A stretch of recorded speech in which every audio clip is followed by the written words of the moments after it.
আল্লামা লুৎফুর রহমান বড়নবী রহমাতুল্লাহি আলাইহি সুযোগ্য উস্তাদ হযরত মাওলানা শিল্পী ইব্রাহিম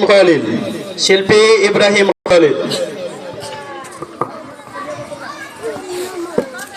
আসসালামু আলাইকুম ওয়া রাহমাতুল্লাহি ওয়া বারাকাতুহু।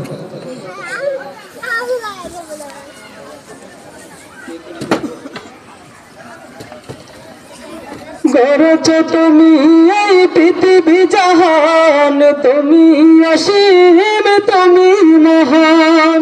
গড়েছ তুমি এই পৃথিবী জাহান, তুমি অসীম তুমি মহান।